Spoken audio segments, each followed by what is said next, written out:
The night Ronan Vale found two boys hiding in a drainage tunnel, the temperature had dropped to 11 degrees and nobody in Millfield was looking for them. That's the part that should terrify you. Not the cold, not the dark, not even what those boys had seen inside a house that called itself a home. What should terrify you is how easy it was for two children to simply disappear, and how the only person who noticed wasn't a cop, wasn't a caseworker, wasn't anyone the system would recognize as qualified. He was a biker with a sealed juvenile record, a broken nose that never set right, and 23 years of nightmares he didn't talk about, and he was the only one who stopped. Stay with me until the end of this one. If this story hits you somewhere real, hit that like button, and drop your city in the comments. I want to know where you're watching from tonight. The cold came in off the flatlands like something with intention. It moved through the gaps in Ronan Vale's leather jacket the way cold always does when you've been riding too long. Not all at once, but incrementally, testing each layer until it found skin and settled there like a debt. He'd been on the Harley since just past 9, no destination, no reason except that the walls of his apartment on Craddock Street had started closing in again the way they did every November. And the only thing that ever pushed that feeling back was engine noise and asphalt, and the particular kind of solitude you could only find at 60 miles an hour on an empty county road. Millfield wasn't a bad town. That was the honest answer if anyone asked. It wasn't a good town either. It was the kind of place that looked functional from a distance. Clean sidewalks, a few chain restaurants, a school that had won a regional science award 7 years ago and hadn't stopped mentioning it since. The kind of town where people left their porch lights on not out of warmth but out of habit, and where the police scanner traffic mostly involved noise complaints and the occasional fender bender on Route 9. Nobody went missing in Millfield. That was what people said. Ronan had heard that kind of thing before, in other towns, about other things, and he'd learned what it actually meant. It meant nobody was counting. He'd turned off Route 9 at the old Parsons Road intersection without really deciding to. Muscle memory pulling him through the neighborhood where he sometimes took the long way home because the streetlights were further apart, and it felt more like riding than commuting. Past the Lutheran church with the broken guttering, past the shuttered hardware store, past the Kellerman Park playground, which the city had fenced off 2 years ago after a liability report and never reopened, the chain link still standing, the equipment inside going slowly to rust in memory. He was almost past it when he saw the movement. Not much. Just a shadow shifting inside the mouth of the tunnel slide. The plastic tube kind, the ones shaped like a spiral, big enough for a child to hide in if they pulled their knees up and held absolutely still. Which was exactly what something inside that tunnel was trying to do. Ronan didn't brake hard. He let the Harley slow naturally, rolled it to the curb without the engine cutting, and sat there for a moment with his hands still on the grips and his eyes on the playground. 11 degrees, ice crystals on the chain link fence. No cars on the street in either direction. He'd been in situations before where instinct said stop and his brain said keep moving, and he'd learned to listen to whichever voice was quieter. The quiet voice was almost always right. He killed the engine. The silence that followed was the specific kind you got in November at midnight in a small town. Not peaceful, but suspended, like the air itself was waiting to see what happened next. Somewhere 3 blocks over, a dog was barking at nothing. The wind moved through the dead oak trees lining Parsons Road and made a sound like paper tearing. Ronan swung off the bike slowly. He didn't reach for anything. He just stood there for a moment with his hands visible at his sides and looked at the playground with the same expression he used for everything. Not blank exactly, but contained, the face of a man who'd trained himself over many years not to show what was happening behind his eyes. "It's cold," he said, not loudly. Just into the air. Nothing. "Cold enough to do real damage," he said. "The kind you don't feel until it's already done." A pause. The dog 3 blocks over went quiet. Then a voice from inside the tunnel, thin and careful as wire. "We're fine." It was a child's voice trying not to be. Trying to sound older, flatten out the fear, present something that couldn't be argued with. Ronan had heard that voice before. He'd used that voice before. The sound of it moved through him like a current and settled somewhere behind his sternum where he kept things he didn't examine. He didn't move toward the fence. He crouched down where he was, on the sidewalk, putting his back against the cold concrete curb and his elbows on his knees so he was lower than the fence line. less threatening that way. He knew how this worked. "Okay," he said. "You're fine. I'm just going to sit here a minute. My hands are cold." Another silence. Then the sound of something shifting inside the plastic tube, a cautious repositioning, and then the shadow at the mouth of the tunnel resolved into a face, narrow, watchful, dark-eyed, belonging to a boy who might have been 11 and was clearly working very hard at being older. He was wearing a gray hoodie under a thin winter jacket that was one size too small, and his eyes were doing the same calculation Ronan's eyes had done at that age in that kind of situation, running through outcomes and exits and the specific math of how much danger this stranger represented. "You a cop?" the boy asked. "No. You look like a cop." "Cops don't usually look like me." Ronan glanced down at the Harley, the leather vest with its iron shepherd patches, the scarred knuckles. "What's your name?" The boy's jaw tightened. "Doesn't matter." "Doesn't matter," Ronan repeated, like he was considering it. "All right, that's a fine name. Mine's Ronan." No response. The boy was watching his hands, checking that they were still empty, still visible. "Smart kid." Ronan noted that and filed it. "There's somebody else in there with you," Ronan said. It wasn't a question. The boy's face changed. Just for a second, just enough. A flicker of something that wasn't wariness, something closer to the bone. "My brother," he said finally, like it cost him something to say it. "How old?" 6. Ronan did the arithmetic that mattered. 11 and 6, no adults, 11 degrees, middle of the night, a playground that had been locked and fenced for 2 years. He kept his face level because the situation called for level. "Is he hurt?" Ronan asked. "He's cold." "Yeah." Ronan reached into the inside pocket of his jacket. Slowly, all the way slow, the boy tracking every inch of the motion, and pulled out the energy bar he kept there out of habit from years of long rides. He held it up so the streetlight caught it. "Can I pass this through the fence? For him?" The boy looked at it, then at Ronan, then at it again. "Why?" he asked. "Because he's 6 and he's cold, and that's a reason," Ronan said. A long moment. The wind moved through the dead oaks again. The boy reached through the chain link and took it. He didn't say thank you. He disappeared back into the tunnel, and Ronan heard the soft rustle of a wrapper and a small voice saying something too quiet to make out, and then the older boy's voice answering in a low, careful murmur, the specific tone of a child who has learned to take care of someone smaller and has been doing it long enough that it's become part of how he breathes. Ronan sat on that curb for another minute and looked at the empty street and tried to locate the feeling that was moving through him now, pressing against the inside of his chest like something that had been stored under pressure for a long time. He found it eventually. He'd felt it before, a long time ago, in another city, in another version of his life. Sitting on the floor of a group home closet with his arm around a smaller boy who was shaking and trying not to make noise. He'd been 11 then too. His name had been Danny. He'd had their mother's eyes. Ronan pressed the feeling back down. He was good at that. "What are you running from?" he asked the playground, without looking at the tunnel. After a moment, the boy's voice came back through the dark. "We're not running from anything." "Okay? We're just—" A pause. The careful assembly of a story. "We're waiting for someone." At midnight, in November, in a locked playground. Silence. "What's your brother's name?" Ronan tried instead. Another hesitation, but shorter this time. "Micah." "And yours?" The longest pause yet. Then, "Asher." "Asher," Ronan said. "All right. Asher, I'm not going to make you tell me anything, but I'm also not going to leave. So we can either sit here until one of us freezes, or you can tell me enough to help me understand why the two of you are out here in the dark instead of somewhere warm." Nothing for almost a full minute. The dog 3 blocks over started up again. A car passed on Route 9 far enough away that it was just a sound, a light, gone. Then Asher's voice stripped down to something smaller and more real than it had been. "We can't go back."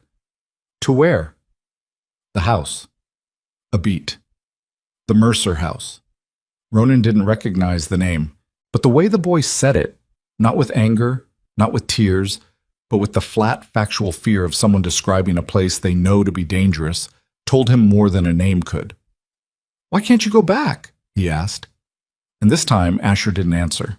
Instead, from somewhere in the dark of the tunnel, Micah made a small sound, not quite a word, not quite a cry, and Asher's voice shifted immediately into that low, careful murmur again. And Ronan understood that the answer was in that sound, in whatever had happened at the Mercer house that made a 6-year-old make a sound like that in the middle of the night. He pulled out his phone. The screen said 11:47. He pulled up the local emergency line and then looked at it for a long moment and put it back in his pocket.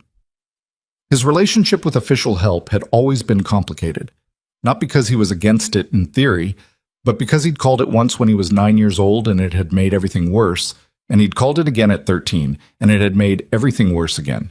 And by the time he understood the pattern, it was already written into him at a level below conscious decision-making. Systems protected systems. That was the first thing you learned when you grew up inside one. He got up off the curb and walked to the fence and crouched down level with the tunnel mouth.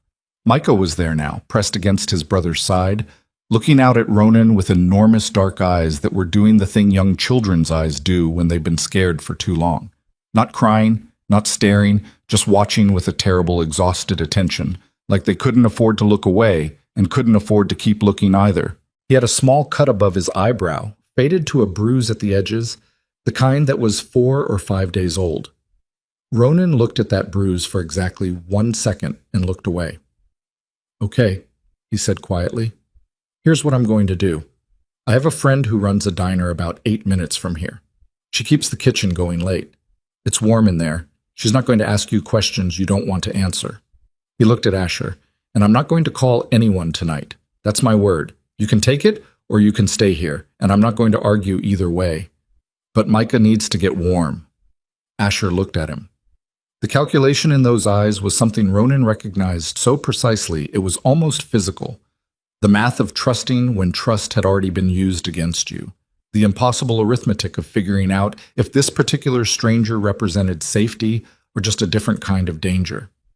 "You'll take us somewhere and call them," Asher said. "That's what adults do." "Some adults," Ronan said. "I know what that's like. I grew up in foster care too." The silence that followed was different from the ones before it, less guarded, not open. These boys weren't open, and Ronan understood that was probably the only reason they were still alive and uncaptured, but changed, a shift in the atmospheric pressure of the moment. "How many houses?" Asher asked finally. 6, Ronan said. 2 group homes, 4 placements. Asher looked at him for a long time.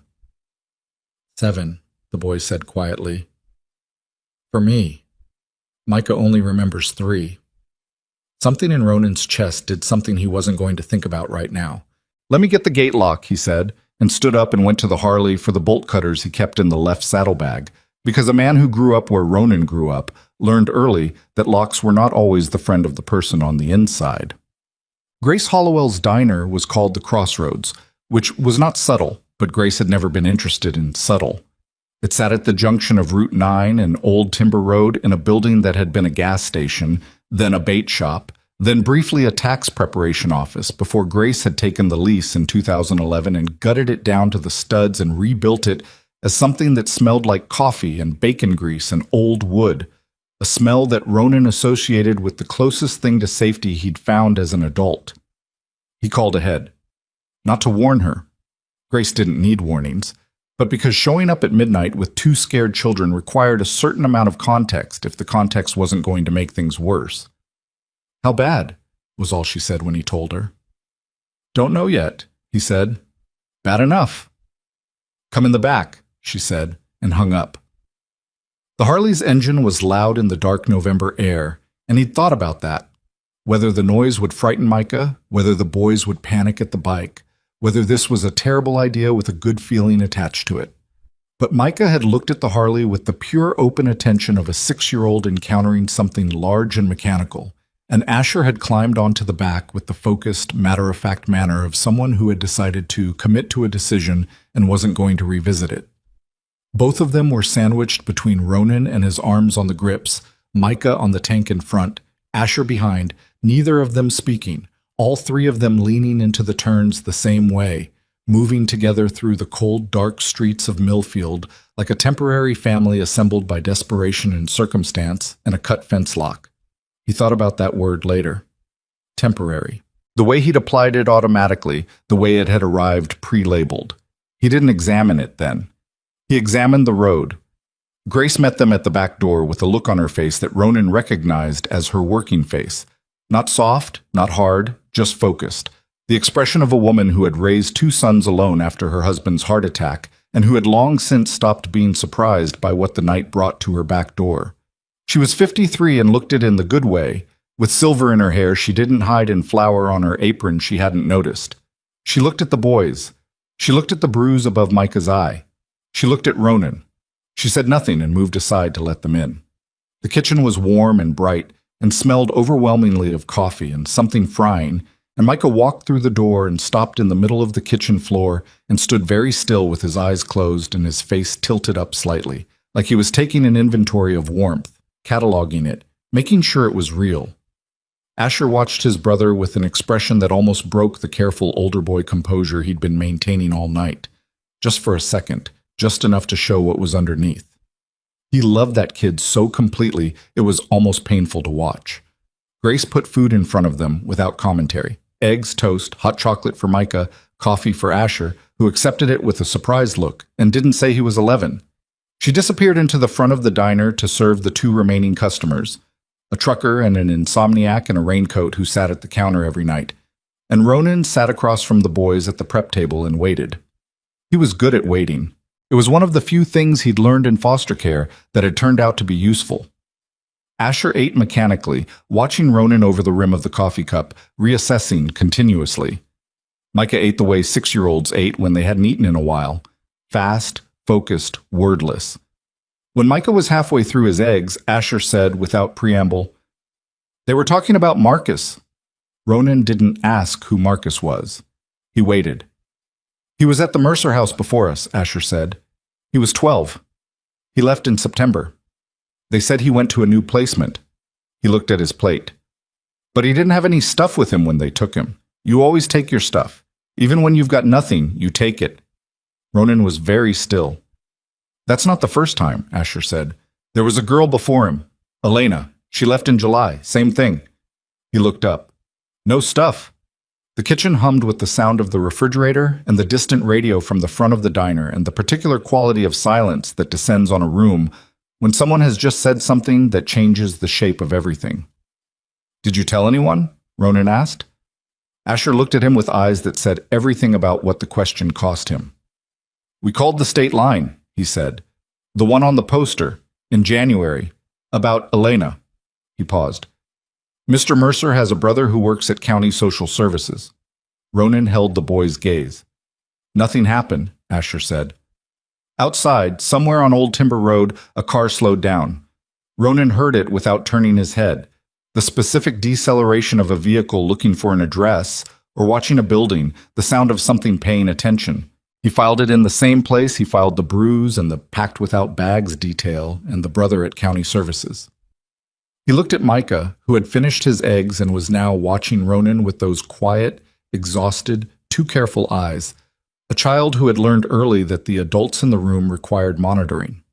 And then Ronan looked out through the small window above the prep sink toward the parking lot, toward Old Timber Road, toward the dark, and saw the black SUV idling at the curb with its lights off, and felt the specific cold that had nothing to do with the SUV didn't move. That was the thing about it. A vehicle with legitimate business, a lost driver, a delivery, someone looking for an address at midnight on a county road would have moved, would have pulled forward or reversed or made some decision that announced itself as purposeful. This one just sat there on the shoulder of Old Timber Road with its lights off and its engine running, which Ronan knew because he could see the faint exhaust breath rising from the tailpipe in the frozen air, white vapor curling up into the dark like something trying to stay invisible and failing. He didn't say anything yet. He turned away from the window and looked at the boys. Micah was drawing something on a paper napkin with a crayon Grace had produced from somewhere. A horse, it looked like, or possibly a dog. The lines loose and absorbed. The particular concentration of a child who has temporarily forgotten to be afraid. Asher was watching Ronan's face the way he'd been watching it since the playground, reading it the way kids who grow up in uncertain houses learn to read adult faces, for the microsecond shifts that come before things change. He saw something in Ronan's face now. His own expression went flat and careful. "What?" he said. "Nothing yet," Ronan said. "Keep eating." He went through the kitchen door into the front of the diner, where Grace was refilling the trucker's coffee, and the insomniac in the raincoat was staring at something in the middle distance that only he could see. Ronan crossed to the front window without turning on the lights and looked out through the gap in the blinds. Different angle. Same SUV. Government plates, or plates designed to read as government, which wasn't the same thing but required a closer look than he could manage from here. Tinted windows. One occupant visible through the driver's glass. Just a silhouette, not moving. Grace appeared at his shoulder, silent as a cat for a woman her size. "How long?" she asked quietly. "Don't know, just saw it." "That's the second time tonight," she said. "One came by around 10, slowed down in front, kept moving." Ronan turned to look at her. "You didn't call me," he said. "I didn't know you were bringing company at 10, she said, without any particular accusation in it. Just fact. Grace dealt in facts. "I figured it was nothing. Route 9 crowd." "That's not Route 9 crowd." "No," she agreed. "It's not." He went back to the kitchen. Asher had stopped eating. He was sitting with both hands flat on the table in front of him, very still, the posture of a child who had learned that stillness was sometimes protective, that movement drew attention, that the best thing you could do when danger entered a room was make yourself as close to invisible as possible. Micah was still drawing, oblivious, the crayon moving in slow, careful circles. "Asher," Ronan said, keeping his voice level, "did anyone know where you were going before you ended up at the park?" The boy's jaw moved. "No." "Anyone follow you when you left the house?" I don't think so." A pause. "It was dark. We went through the Kellerman backyard, through the gap in the wall on Parsons." "Who else knows about that gap?" Asher looked at him sharply. "Nobody. We found it last summer, me and Micah." Ronan thought about that. Thought about what it meant that the SUV had found them anyway. Not followed, not tracked, but arrived, settled, waited.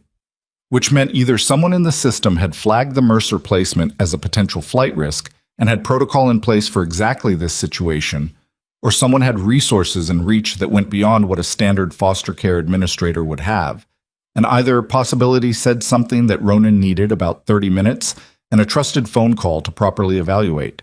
He had maybe 4 minutes. He pulled out his phone and found the contact labeled Dutch and pressed call. It rang twice. "It's the middle of the night," Dutch said. His voice had the specific texture of a man who had been awake for a while and was pretending otherwise. "I know what time it is," Ronan said. "I need eyes on Old Timber Road, outside Grace's place.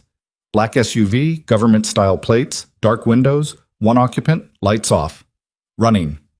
A pause, the sound of movement, Dutch getting up. "How long has it been there?" "Grace made it at 10. I just confirmed it." "You at Grace's now?" "With 2 kids," Ronan said. "Foster system. They ran from a placement called Mercer. You know it?" A longer pause. "Say that again," Dutch said. "Mercer placement? In the Hargrove subdivision. You know it?" "I know of it," Dutch said slowly, with the specific weight of a man choosing words carefully. "Where'd you find the kids?" "Kellerman Park." Another pause. Dutch breathing. "Ronan," he said, "stay in the building. Don't open the door to anyone you haven't personally verified. I'm making calls." He hung up. Ronan stood in Grace's kitchen with the phone in his hand and thought about Dutch's voice in that last pause, the particular quality of a man who has just been handed information he was hoping he wouldn't have to deal with. He'd known Dutch Calloway for 16 years, had ridden with him through enough bad situations to have a precise read on the man's vocal register, and what he'd heard in the last 15 seconds of that call was not surprise. It was recognition. He put the phone away. Asher was watching him. Is someone coming? The boy asked. Some people I trust, Ronan said. You trust bikers, Asher said. Not a question. Observational. Some of them. Why? Ronan looked at him for a moment. Because they don't have anything to protect except each other, he said. People with things to protect lie. People with nothing to protect mostly tell the truth. Asher processed this with the seriousness it deserved. That's not always true, he said. No, Ronan agreed. It's not always true. Micah had stopped drawing. He was looking at Ronan now, too, and in the bright kitchen light, Ronan could see the full extent of the bruise above his eye. Not just the one he'd clocked at the playground, but the edges of something older underneath it. The yellow-green shadow of a bruise healing beneath a bruise fresh, which meant this hadn't been once, which meant the timeline here was longer than one bad night. He kept his face level. Micah, he said, and his voice came out softer than he intended. You okay? The 6-year-old looked at him with those immense, watchful eyes. Then he looked at his drawing. Then he pushed it across the table toward Ronan. It wasn't a horse or a dog. It was a man, stick figure construction, but deliberate, with a rectangle on the chest that might have been a vest or a badge, and smaller figures on either side. One taller, one shorter, and the tall stick figure had its arm around both of them. Ronan looked at it for a long time. That's pretty good, he said. Micah nodded once, with the solemn authority of a child who knows his own work has merit. Dutch arrived first, which was expected, because Dutch lived 11 minutes from Grace's and rode like the distance was personal. He came in through the back without knocking, the way he always did, filling the kitchen doorway with 6 feet 2 inches of weathered road leather, and the particular stillness of a large man who had learned early that stillness was a form of power. He was 51 years old, with a gray beard he kept trimmed to a specific length that suggested discipline rather than neglect, and hands that had done work Ronan knew about and work Ronan didn't, and eyes that were currently doing a very fast and very thorough assessment of everything in the kitchen. They settled on the boys. Something moved through Dutch's face, not softness exactly, but a reorganization, a shift in the set of his jaw and the lines around his eyes, as though the machinery behind his expression had just received new information and was recalibrating. Hey, he said to Micah.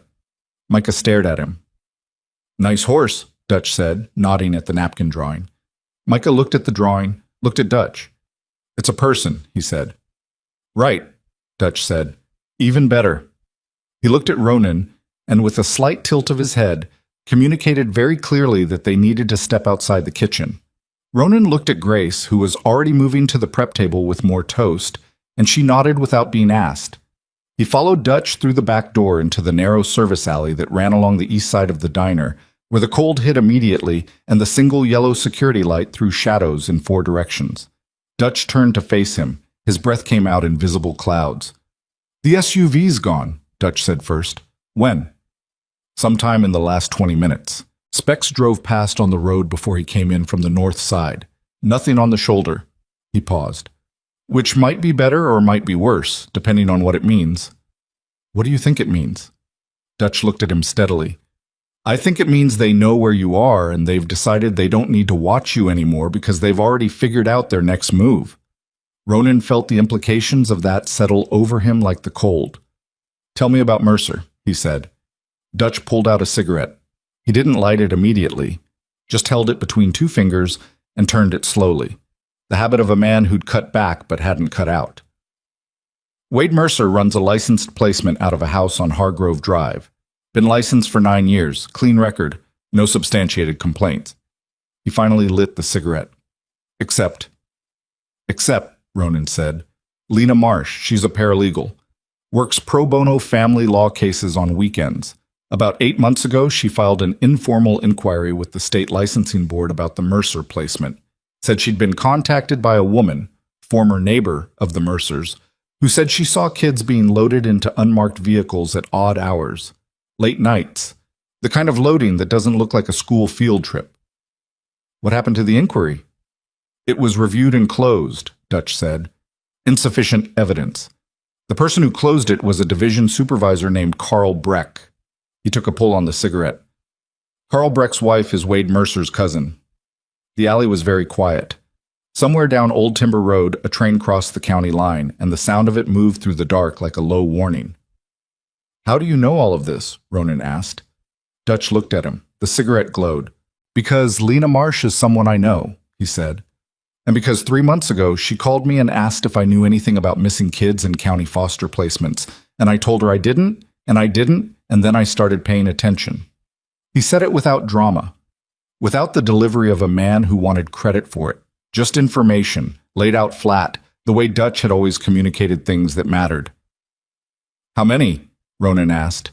He already knew the answer was going to be worse than what Asher had told him. 6 confirmed since 2021, Dutch said. Kids who moved through the Mercer house and then got transferred to placements that, when you go looking, don't exist. Paper transfers, accepting facilities that have no record of receiving them. He took a final pull and dropped the cigarette, ground it under his boot. "The boy told you about Marcus. And a girl named Elena. Elena Voss. 12. Transferred in July to a facility in Crestwood County that has no active license." Ronan stood very still in the alley and felt the specific cold that lived beneath the weather cold. The cold of understanding something clearly and completely, and knowing that understanding it changed the coordinates of everything. 6 children, at minimum. Moving through a house with a clean record, and a county supervisor for a cousin, and an inquiry filed and closed, and a black SUV sitting outside a diner at midnight with its lights off. "Who else knows?" he asked. "Lena," Dutch said. "Me? Now you." He looked toward the back door of the diner. "And 2 kids who ran because they had enough sense to know something was wrong, and enough love for each other to move." Ronan thought about Asher sitting at that playground at 11 degrees, explaining a missing boy and a missing girl with the flat, careful voice of someone who had tried the official channels and been delivered back into danger and had filed that away as data. He thought about Micah's drawing. "We need to make calls," Ronan said. "Already started," Dutch said. "Specs is reaching out to Briggs and Cutter. Holloway's driving in from the Kessler exit. Could be here by 3. "And Vance?" Dutch's face did something. "What?" Ronan said. It wasn't a question. "Vance is the problem," Dutch said. "He called me 20 minutes ago. Before I called him. Before any of this. Before I'd said anything. He called me and asked if I'd heard anything about 2 missing children in Millfield and whether Ronan Vale might be involved." The alley was very quiet again. "He called you," Ronan said. "Yes." "Asking about me specifically?" "Yes." "How does Vance know my name is connected to this?" Dutch looked at him steadily and said nothing, because the answer was implicit in the question, and both of them were old enough and experienced enough to hear it. Someone had told Vance, which meant someone who knew Ronan had picked up those boys was talking to someone connected to whatever the Mercer house was connected to, and the only people who knew were Ronan and Grace and the 2 boys inside and Dutch himself, and Dutch had received the call before Ronan had called him, which left a geometry of possibility that Ronan didn't like the shape of. "Are you telling me Vance is dirty?" Ronan said. His voice was flat and exact. "I'm telling you Vance knows things he shouldn't know, and I don't yet understand why," Dutch said. "I'm telling you that until I understand why, Vance doesn't know where you are. You didn't tell him you were coming here."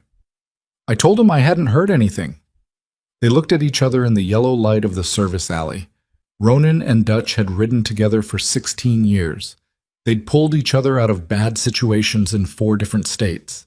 They'd sat at each other's tables and slept on each other's floors and known each other's darkest operating hours with the particular intimacy of men who don't talk about feelings but who show up, consistently and without being asked, when the situation requires it. Trust between them wasn't something they'd built consciously. It was something that existed the way load-bearing walls exist, invisible until the structure needed it. This was the structure needing it. "Okay," Ronan said. "Okay," Dutch said. They went back inside. Briggs and Cutter arrived together at 2:17, which meant they'd ridden the county road fast and cold in deference to whatever Dutch had told them. And they came through the back door bringing the smell of winter air and exhaust and leather, 2 men who occupied space the way certain men do. Not aggressively, but with the settled, deliberate physical presence of people who have long since stopped needing to prove anything. Briggs was 44, Korean-American, former Army combat medic, with a scar along his jaw from something he'd talk about if you asked, and a precision to his movements that suggested a mind that was always 3 steps ahead of his body. Cutter was older, 58, built like a man who'd been large once, and had compressed rather than diminished with age, with big quiet hands and an economy of expression that often caused people who didn't know him to underestimate how fast he could think. They looked at the boys. Micah was asleep on the bench seat Grace had padded with her own jacket, his breathing deep and even. Asher was not asleep. Asher was sitting with his back against the wall at the end of the prep table, watching the door with eyes that were red-rimmed from exhaustion, but wholly, stubbornly awake. Briggs sat down across from him. He didn't introduce himself or explain himself. He just sat, and after a moment he folded his hands on the table, and he said, "The bruise on your brother's face, was that Mercer directly or someone else in the house?" Asher looked at him. "Why does that matter?" "Because it tells me how fast things were moving," Briggs said, "whether this was escalating." Asher looked at his hands. "It was Mercer's wife," he said. "Sandra. Last Thursday. Micah spilled something at dinner." He stopped. "She had a ring on." Briggs nodded once, without reacting, the professional non-reaction of a man who had done triage and knew that the job of the first few minutes was not to feel, but to assess. "Any other marks on either of you that I should know about?" he asked. Asher looked at him for a long time. Then he reached up and pulled down the collar of his hoodie on the right side, revealing a line of bruising along the collarbone, old enough to have faded to brown-green, the specific pattern of a grip. Briggs looked at it. He said nothing for a moment. "Okay," he said very quietly. "Thank you for telling me that." Asher pulled the collar back up. His face was completely controlled, the expression of a child who has had to present damage for adult assessment before and has learned to make it clinical. "What are you going to do?" he asked. "Right now," Briggs said. "Right now I'm going to make you something warm to drink and make sure you know that neither you nor your brother is going back to that house. Ever." He paused. "After that, some other things happen. But that part's not your problem." Asher stared at him. "You can't promise that," the boy said. "You're not the system. You don't have legal—" "No," Briggs said. "I don't. But I can promise that whatever it costs me, you're not going back there. And I don't make promises I don't keep because I've had enough of those made to me to know what they cost." Something in Asher's face moved, just slightly, just enough. It was, Ronan thought, watching from across the kitchen, the most dangerous kind of hope. The kind that arrives in someone who has given up on hope and therefore has no defenses against it. He turned away and found Cutter standing beside him. "The Vance situation," Cutter said, low. "Not a question." "Dutch told you?" "Dutch told me." Cutter looked at the back door. "You think it's information or loyalty?" "What?" "Is Vance passing information because he knows something he shouldn't, or is he loyal to someone he shouldn't be loyal to?" Cutter said. "It matters. One we can work around, the other is a different problem," Ronan said. "Yes," Cutter said. Before Ronan could respond, Grace appeared from the front of the diner and put her hand on his arm, which was not something Grace did casually, and said, "There are 2 cars in the lot. Dark sedans. Came in together, parked across from each other. The man who just came in ordered coffee and sat in the booth with a direct sightline to the kitchen door." The kitchen went quiet. Everyone in it had heard her. "How long?" Ronan asked. 5 minutes. "What does he look like?" "Clean," Grace said. "That's the whole of it. Too clean for 2 in the morning, hair combed, shoes polished. The kind of clean that's a costume." Ronan looked at Dutch. Dutch looked at the back door. Outside, in the darkness of the parking lot, they could hear it now. The low sound of another engine, and then another. The specific deep thrum of Harley engines approaching on Old Timber Road, 2 of them, slowing, pulling in, the sound of gravel under heavy tires, and then the engines cutting, one after the other, and the silence that followed was full of the ticking of hot metal cooling in cold air. Holloway had arrived. And then the front door of the diner opened, and the man with the combed hair and the polished shoes walked back into the kitchen, holding a badge that caught the fluorescent light, and behind him were 2 more men in dark coats. And the man smiled the specific smile of someone who had planned for contingencies and believed he was looking at one now. Mr. Vale, he said. His voice was the practiced warmth of someone trained in de-escalation. My name is Supervisory Agent Colin Mears. I'm with the Office of Child Welfare Investigations. He held up a document. I have an emergency custody order signed by Judge Harlan Fitch for the minors Asher and Micah. I'm sorry, I don't have last names. Believed to be in your custody without authorization. He smiled again. I'm not here to cause trouble, he said. I just need to take the boys. Ronan didn't move. Behind him, he heard Asher push back from the table, heard the specific scrape of the bench, heard Micah stir and make a small questioning sound, heard Asher's voice, urgent and low, saying something to his brother that Ronan couldn't make out. He kept his eyes on Mears. It's 2 a.m, Ronan said. These things don't keep business hours, unfortunately, Mears said. His 2 colleagues had fanned out without being obvious about it, positioning themselves at either side of the kitchen entrance. What office did you say you were from? Dutch said. Child Welfare Investigations, State Division. I've worked with CWI for 10 years, Briggs said from the far end of the table. His voice was conversational. I don't recognize your credentials. The smile didn't waver, but something behind it did. I'd be happy to have my supervisor. Fitch retired, Cutter said. Harlan Fitch retired from the bench in March. He's not issuing orders. The kitchen held that for a moment. Mears looked at Cutter. The smile had found something underneath it that was different. Not anger exactly, but the recalibration of a man whose script had just encountered an ad-lib he wasn't prepared for.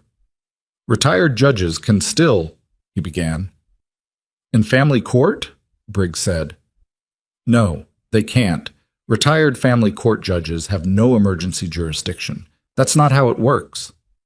The 2 men at the kitchen entrance were very still now, the practiced positions, the subtle weight shift toward readiness.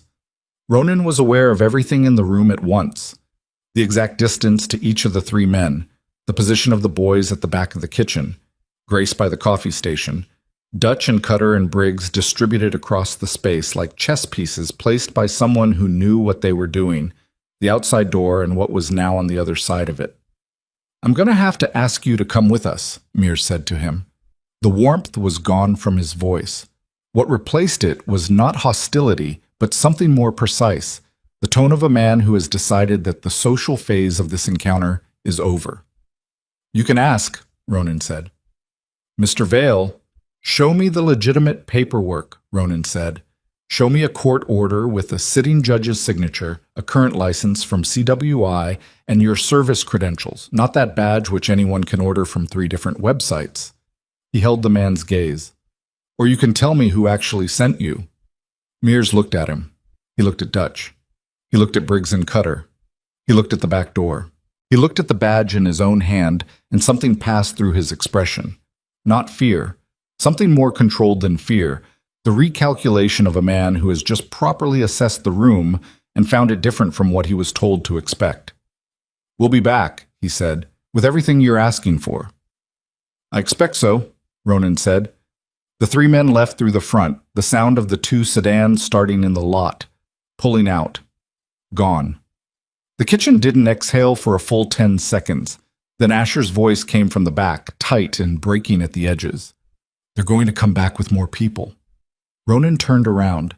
The boy was standing at the end of the prep table with his arms around his little brother, who had woken up confused and frightened and was pressing his face against Asher's chest, and Asher was holding him with the specific ferocity of someone who has decided, at 11 years old, that his own body is the last available shelter. I know, Ronan said.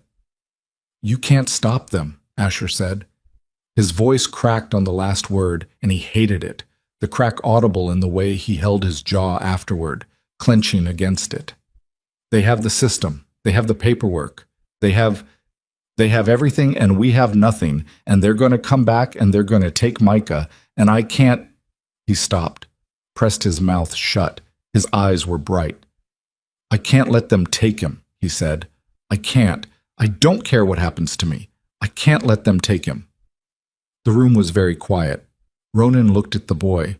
He looked at the way Asher was holding his brother, the angle of his body between Micah and the door, The absolute physical grammar of it, a child putting himself between his small brother and everything, and felt the specific thing that had been pressing against the inside of his chest all night finally press through. Danny had been 6. Danny had been 6 and Ronan had been 15, and he'd made a promise he hadn't kept, and he'd spent 23 years putting that failure somewhere below everything else he carried because the weight of it was the wrong shape to put anywhere visible. He crossed the kitchen. He crouched down in front of Asher, eye level, close enough that the boy could see his face clearly in the light. "Nobody is taking him," Ronan said. "You don't—" "Nobody," Ronan said. "I don't care what they bring back. I don't care how many people. Nobody is walking out of this building with either one of you. Do you hear me?" Asher stared at him.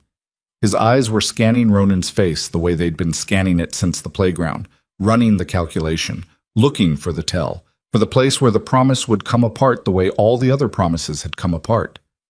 He didn't find it, which was either because it wasn't there or because Ronan was a very good liar, and Asher was too exhausted to tell the difference. "Why?" the boy said. "Why do you care? You don't know us." Ronan held his gaze. "I don't need to know you," he said. "I know what's being done to you. That's enough." Outside, through the thin walls of Grace's diner, the Harley engines turned back over. Holloway and whoever else had arrived in the lot, idling in the cold dark, warming the metal, ready. The sound moved through the building like something structural, like the diner itself was breathing, and Micah turned his head at the sound and looked at the back door with those enormous watchful eyes. "Are those your people?" he asked. His voice was small and perfectly clear. "Yeah," Ronan said. "Those are my people." Micah looked at him for a moment. Then he turned back to his brother and said, with the decisive authority of a 6-year-old who has made a judgment, "I think we should stay." Asher looked down at him. His face did something complicated and private and entirely his own. Then his phone, the cheap prepaid Ronan hadn't known he had, buzzed once in his hoodie pocket. He pulled it out with the automatic reflex of a child accustomed to carrying it, glanced at the screen, and went absolutely still. Ronan watched the color drain from the boy's face. "Asher," he said. "What is it?" Asher turned the phone around slowly. On the screen was a text from an unsaved number, 3 words and a photograph. The 3 words were, "We have leverage." The photograph was of a woman, mid-40s, tired eyes, dark coat, standing outside what appeared to be a grocery store, taken from a distance, taken without her knowledge. And even from here, even in the poor resolution of a cheap phone screen, Ronan could see that she was looking at her phone, and that she was frightened, and that whoever had taken the photograph had wanted Asher to understand exactly how close they— The woman in the photograph was named Carol Denning. Ronan knew this because Asher told him, in the specific way Asher told him things. Not volunteering, not explaining, but answering when asked with the flat economy of someone who had learned that information was currency and had to be spent carefully. Carol Denning was a caseworker. Not Asher and Micah's assigned caseworker. That was a man named Patterson who had visited the Mercer house twice in 9 months and stayed for 20 minutes each time and written favorable reports and left. Carol Denning was a different caseworker, one who had contacted Asher 3 weeks ago through the placement's shared computer, sending a message through the state foster portal asking if the boys were okay, asking specific questions. Not the standard welfare check language, but something more precise, more personal, the language of someone who was looking for confirmation of something she already suspected. Asher had answered her, cautiously, the way he did everything. But he'd answered. "She told me to keep her number," he said. He was looking at the phone in his hand, at the photograph, at the 3 words beneath it. His voice had gone to somewhere very controlled and very cold. "She said if anything felt wrong to call her, that she was trying to build a case." "What kind of case?" Dutch said. "She didn't say exactly." Asher's thumb moved over the screen without pressing anything. "She said there were patterns she was seeing, kids she couldn't locate after transfer. She said she'd filed 2 reports with her supervisors and both had been— She used the word redirected." "Redirected," Briggs said. "Reassigned, reclassified. She wasn't sure which." Asher finally looked up. "She was scared. Even through the messages I could tell she was scared. But she kept asking questions anyway." Ronan took the phone from him gently. He looked at the photograph again. The timestamp in the metadata, which he could read by pressing the image, said it had been taken 47 minutes ago, which meant while Mears and his people were still in this building, someone else had been standing outside a grocery store in the middle of the night photographing a woman who thought she was alone. 2 operations, running simultaneously. He handed the phone to Dutch. Dutch looked at it.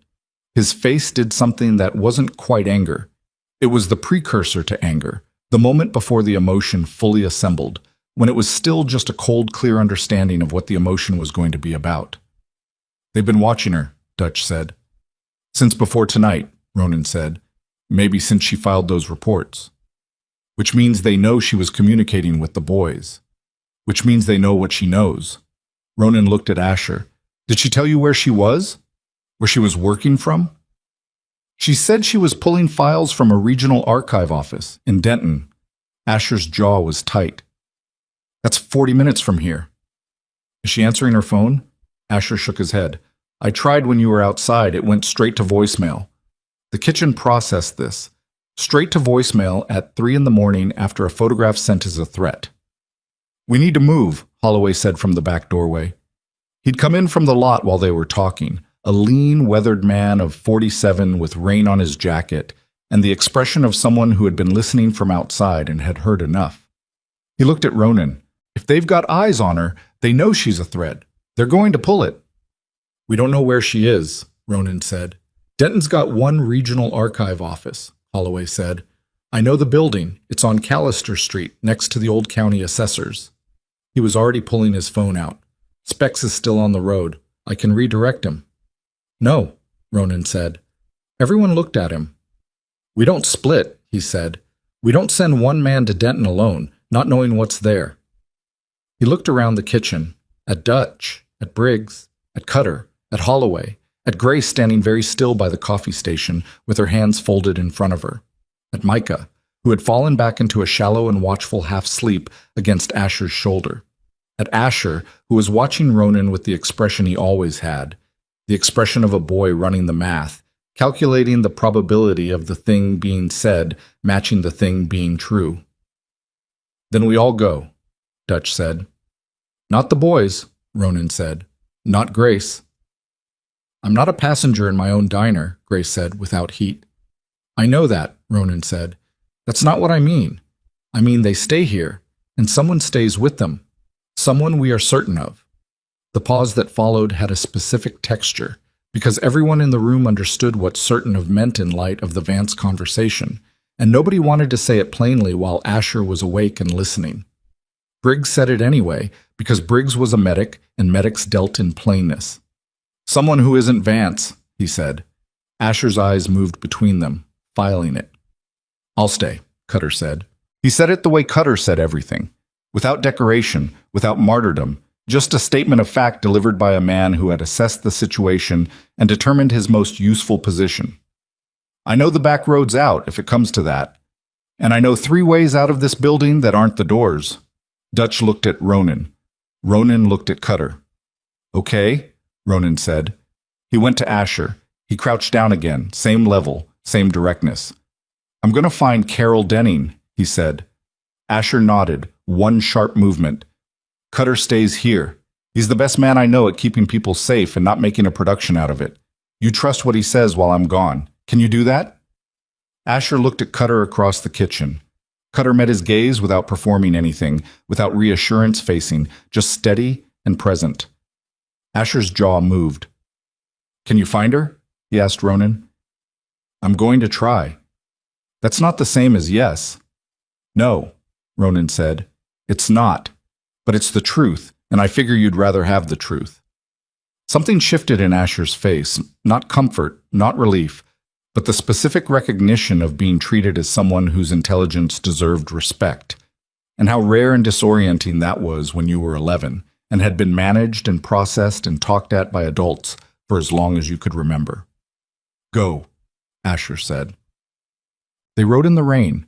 It had started while they were inside, the kind of cold November rain that wasn't quite sleet but wanted to be, coming down at an angle that found every gap in every layer, and the roads were going glassy in the places where the temperature had dropped far enough, And the Harleys moved through all of it with the particular indifference of machines built for exactly this: cold and dark and the necessity of forward momentum. 4 of them: Ronan, Dutch, Briggs, Holloway. Single file on Route 9 toward the Denton interchange, engines running low and hard, headlights cutting through rain that moved like static. Nobody was talking. The comm setup was minimal: earpieces, a shared channel, the occasional navigation check. But mostly it was just the road and the sound of engines and the cold. Ronan rode at the front and felt the rain on his face and thought about the woman in the photograph, Carol Denning, standing outside a grocery store at night, not knowing she was being documented, not knowing her silhouette was being framed as a message, filed as ammunition. He thought about the kind of work that required: the surveillance, the patience, the infrastructure of watching someone for long enough to photograph them casually, to make the photograph look offhand, to make it say we were already there, we were always already there, you were never as careful as you thought. That kind of operation didn't belong to a county foster placement supervisor and his cousin at the licensing board. That kind of operation belonged to something with more floors. He pushed the Harley harder and let the rain hit him, and didn't think about what that meant yet, because thinking about what that meant required standing still, and he couldn't stand still. Callister Street in Denton was empty. The regional archive office was a converted brick building, one of the squat civic structures that had been built in the 70s with the specific aesthetic of fiscal responsibility: no ornamentation, no windows larger than they needed to be, a parking lot that accommodated 12 cars and currently had 2. One was a late model sedan that Dutch pegged immediately as county administration. The other was a small silver hatchback with a cracked rear light and a child's soccer ball visible in the back seat. "That's hers," Holloway said, barely above a whisper. They parked on the street and killed the engines. Rain on leather, rain on asphalt, rain on the brick face of the building. No movement in the parking lot. "Ground floor light is on," Briggs said, nodding at the narrow window on the east side. "Second floor's dark." "One entrance on the front," Dutch said. "Loading door on the back. We split." They split. Ronan and Dutch to the front, Briggs and Holloway circling wide around the parking lot toward the loading area in the back. The kind of movement that happened without discussion, because the men making it had done versions of it before in different contexts. In uniforms some of them had worn and some of them hadn't, and the muscle memory didn't care about the details. The front door was unlocked. Not propped. The latch wasn't depressed. The handle wasn't blocked. Just unlocked, which could mean someone had simply forgotten to engage it, or could mean something else entirely. Ronan pushed it open slowly with 2 fingers, and they went in. The lobby was fluorescent and institutional, the kind of space that had never been designed for human comfort, with a reception desk that no one was at, and a wall of lockboxes and a corkboard with fire safety procedures and a rubber mat that smelled of old rain. A corridor ran straight back from the lobby, a single light on at the far end. They moved down it. The door at the end was a frosted glass internal office door, the light behind it making the glass glow, and as they came close, Ronan could hear a voice.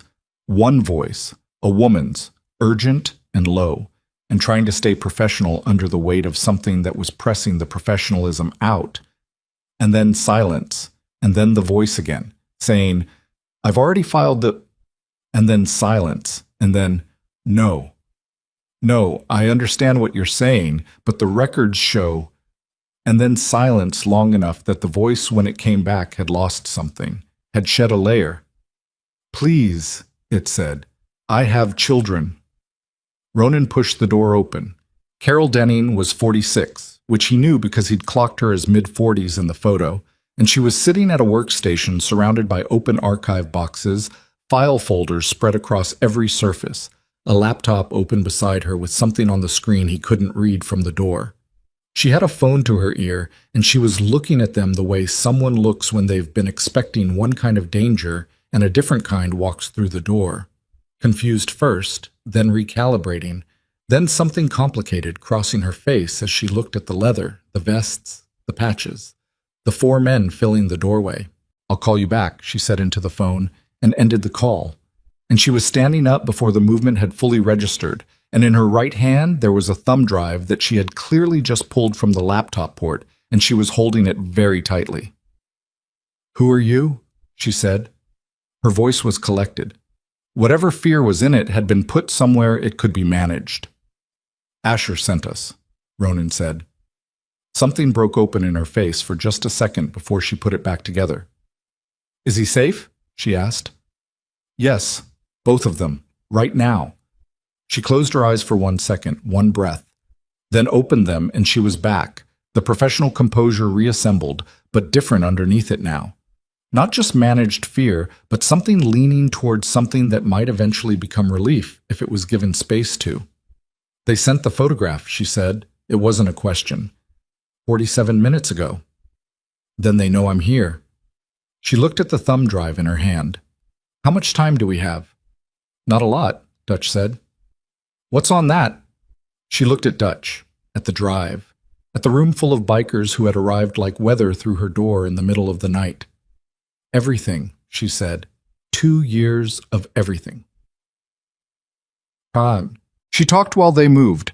Not the archive. The archive was too much to carry, the boxes too heavy, the files too vulnerable in the rain. But she talked, rapid and precise, with the verbal organization of someone who had been preparing this explanation in her head for a long time, waiting for someone to deliver it, to who had both the capacity to receive it and the means to do something with it.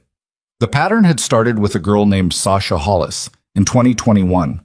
Carol had been assigned to Sasha's case transfer and had processed the paperwork, and then, 6 weeks later, doing a routine follow-up, had been unable to locate Sasha at the receiving facility.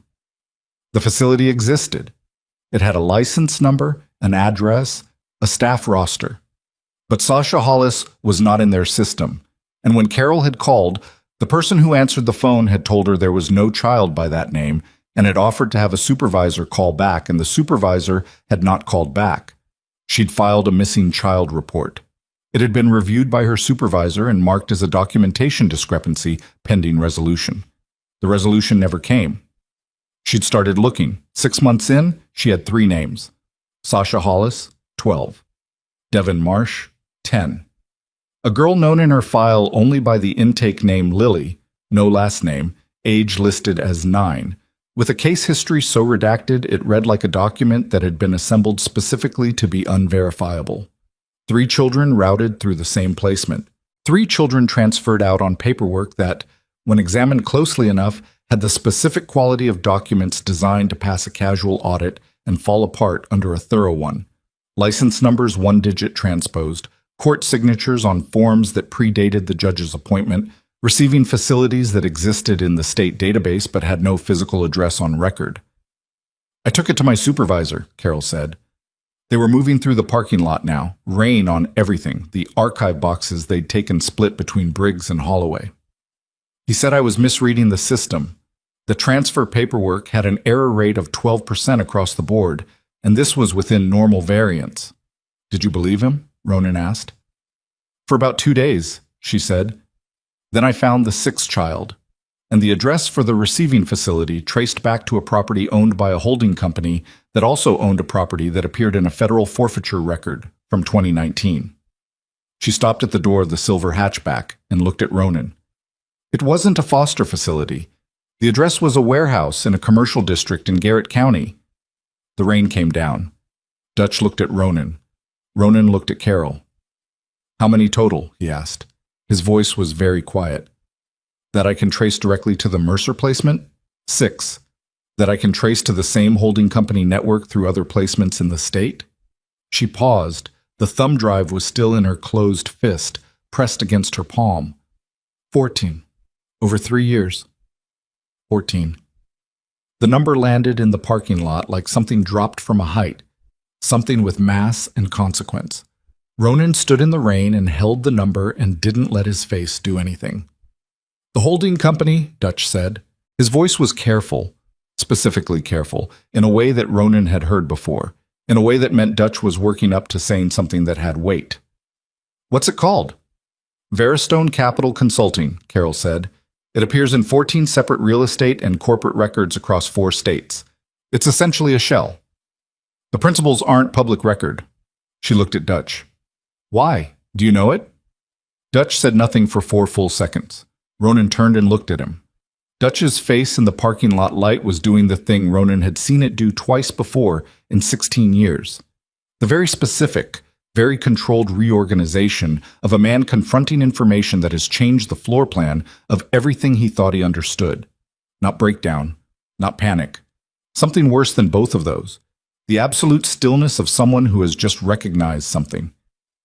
Dutch, Ronan said. Dutch looked at him. Rain on his face, rain on his jacket, his gray beard slick with it. Vance, he said. Just the name. Flat as a diagnosis. What about Vance? Ronan said, though somewhere below the question he already knew, already felt the geometry of it assembling, the specific shape that this was going to be. Vance had a business, Dutch said slowly, before he patched in, before any of us knew him. Around 2018, 2019, property consulting. He said it folded. He stopped. He mentioned the name once. I didn't think anything of it. He looked at Carol. Veristone. The rain was the only sound for a moment. He's inside, Ronan said. Not loudly. He's inside, Dutch said. And there it was.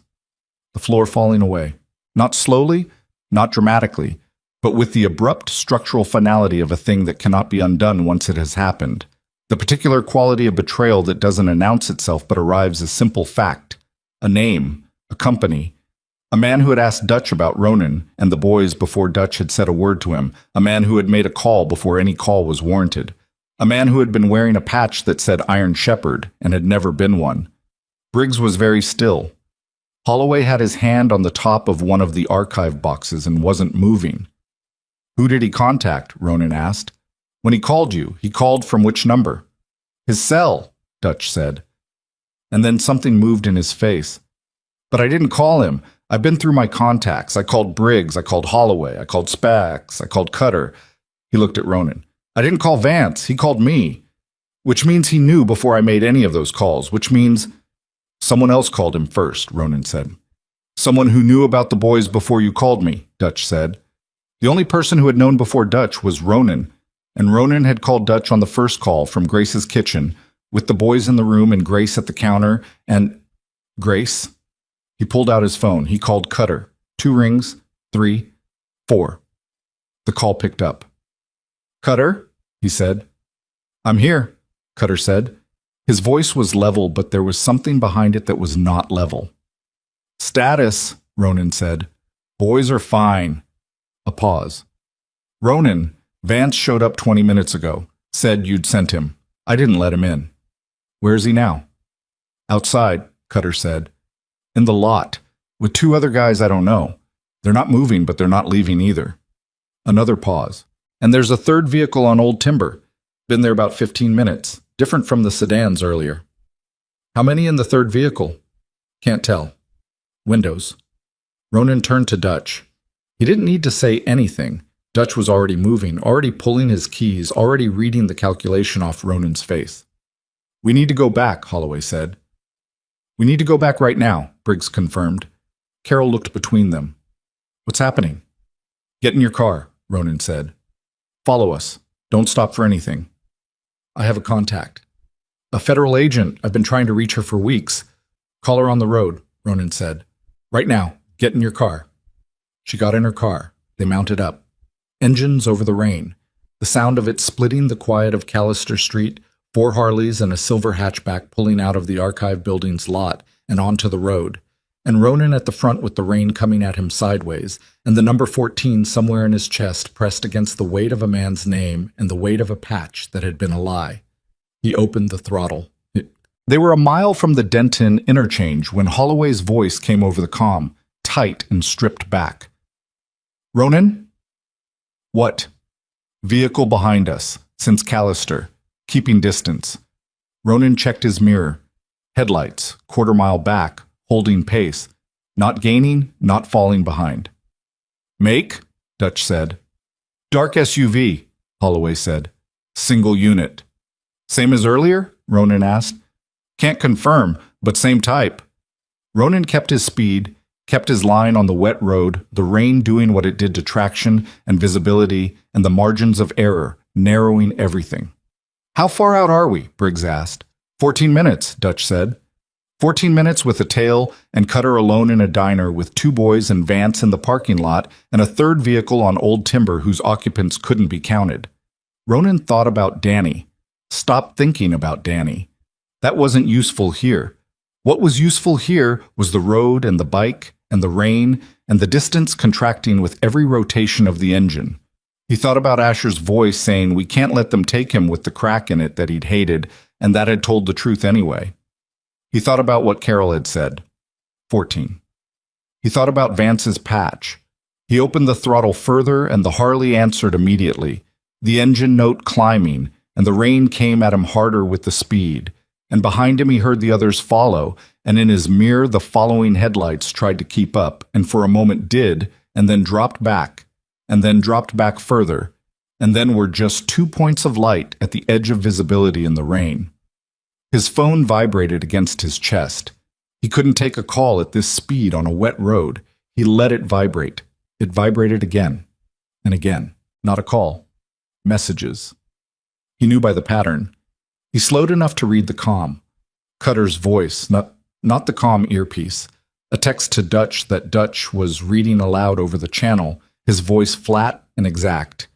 Vance is talking to the third vehicle. I can see through the front window. He's on his phone looking at the lot. He's pointing at the building. He knows the layout. Ronan's hands tightened on the grips. Vance knows the layout of the building, Dutch said again, as if hearing it the second time would make it mean something different. It meant the same thing the second time. Cutter, Ronan said into the comm. Get the boys away from the front. Kitchen to the hall to the storage room in the back. You know the room. Already moving, Cutter said. Does the storage room lock from the inside? Yes. Lock it. Don't open it for anyone except me or Dutch. Not Vance, not anyone with a badge. A pause. Ronan, Cutter said, and something in his voice was the specific tone of a man who needs to say something and is deciding how to say it. What? Asher heard me moving. He asked what was happening. A pause. I told him the truth. What did he say? Silence on the line for a moment.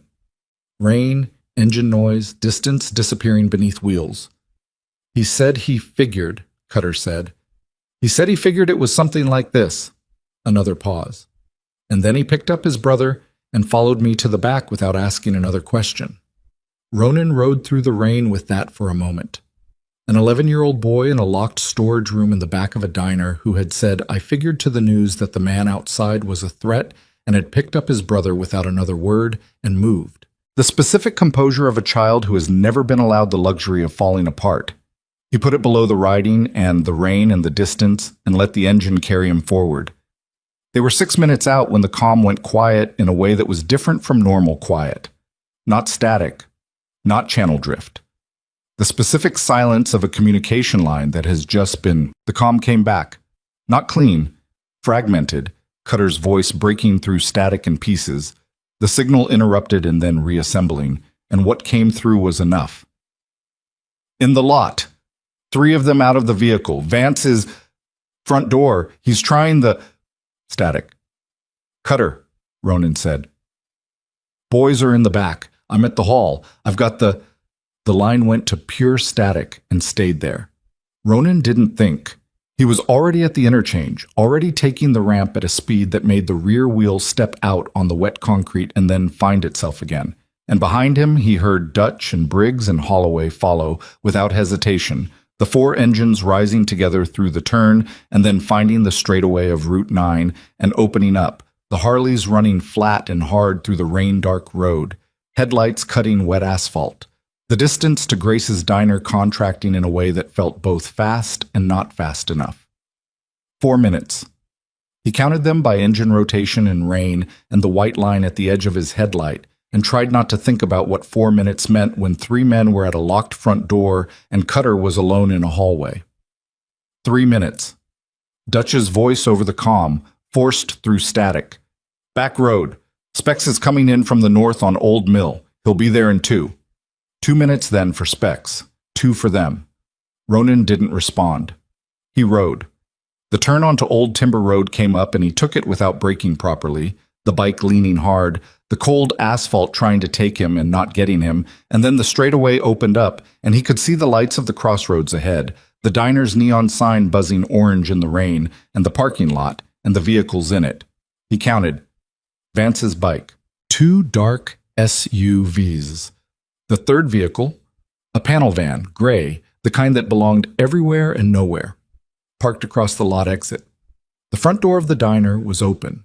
He put the Harley into the lot at speed and let the weight of it stop him, and was off the bike before it had fully settled, boots on wet gravel, moving toward the open front door. And behind him he heard the others arriving, engines loud and then cutting, and the specific quality of 4 men moving fast in a parking lot, the sound of it. He went through the front door. The diner was wrong immediately. Overturned, not violently but deliberately, one of the counter stools on its side, the cash register open and empty, which made no sense, 2 coffee cups on the floor, the coffee spreading slowly on the linoleum. The trucker was gone, cleared out, or cleared, no way to know. The insomniac in the raincoat was not in his booth. In his booth was a man Ronan didn't recognize. He was sitting with his hands flat on the table, relaxed in the manner of a man performing relaxation for effect. And he was 40-something, clean-faced, wearing a dark jacket over a dark shirt, with the particular physical stillness of someone who spends a lot of time waiting and has made peace with it. He looked at Ronan the way you look at something you've been expecting. "Mr. Vale," he said. His voice was mild. "Where's Cutter?" Ronan said. "Your friend is fine." He tilted his head slightly. "As long as we keep this productive." Ronan looked at him. Behind him, Dutch came through the door, and then Briggs and Holloway flanking, and they spread without instruction the way they always spread, taking the room, and the man at the booth looked at each of them without alarm, cataloging, unhurried. "You're not Mears," Dutch said. "No," the man agreed. "Mears works for me." He looked at Ronan. "My name is Garrett Solano. I'm not going to pretend to a title because I don't think that would help either of us." "Where is Cutter?" Ronan said again. "In the back hallway." Solano looked at the kitchen door. "With 2 of my associates and your boys." Ronan went very still. "They're not hurt," Solano said. "I want to be clear about that because I think you're about to make a decision based on the assumption that they are, and I'd rather make this negotiation." He laced his fingers on the table. "The boys come with me. You walk away. Your people walk away. The woman at the archive office walks away." A pause. "This doesn't have to be the night anyone gets damaged." "They're children," Ronan said. His voice was flat, the flatness of something with enormous pressure behind it. "Yes," Solano said simply. "You move children," Ronan said. Solano looked at him. "I manage transitions," he said, with the specific language of a man who has found the vocabulary that lets him say the thing without saying it. The rage that moved through Ronan was the controlled kind, the kind he'd spent decades refining from the raw, explosive version that had gotten him in trouble at 15 and 17 and 22 into something that burned cold and steady and could be aimed.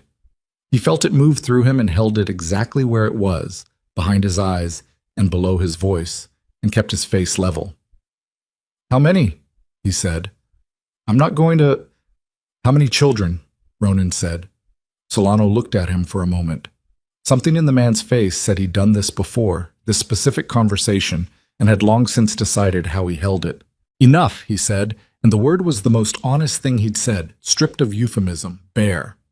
Dutch moved. Not toward Solano, toward the kitchen door, a fast, deliberate cross, and 2 men appeared from the kitchen hallway immediately, both larger than Dutch, both with the physical positioning of people trained to intercept exactly this. And Dutch stopped because he was smart, and stopping was the smart thing. But his face in that moment was the specific face Ronan had seen on Dutch once before, in a motel parking lot in 2014. The face that came just before Dutch stopped calculating. "Don't," Solano said. Not loudly, to everyone. "There are 2 children 12 feet from this conversation. Let's not escalate." "You escalated," Briggs said from the corner. His voice was very controlled. "When you put hands on someone in a building with children in it." "No hands," Solano said. "My associates are with them, that's all. Your man Cutter is in the hallway.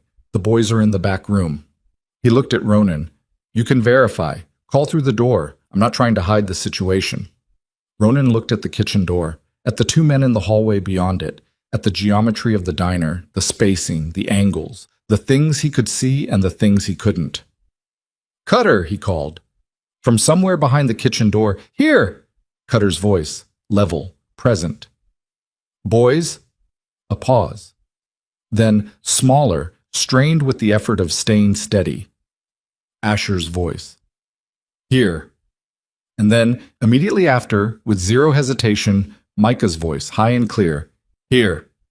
Something in Ronan's chest moved at the sound of that. At the 6-year-old's immediate response, like he'd been waiting for the question, like he'd been ready. He turned back to Solano. Here's my offer, Ronan said. You leave. Your people leave. You don't come back. You walk out of this building and you drive away and you spend whatever time you have left before federal investigators find Carol Denning's drive, figuring out where you're going to be by morning.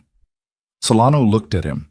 His expression was the expression of a man encountering a position he hadn't prepared for because he hadn't considered it as a serious option. You don't have leverage, Solano said. The drive is on its way to 3 separate addresses, Ronan said. Carol Denning sent copies from the archive before we left Denton. That happened while you were sitting here. It hadn't. It might not have. But Solano didn't know that, and Ronan held the bluff exactly as long as it needed to be held, letting nothing in his face contradict it. Solano looked at him. Then he looked at Dutch. Then he looked at the 2 men in the hallway. Then he reached inside his jacket. What he produced was not a weapon. It was a phone.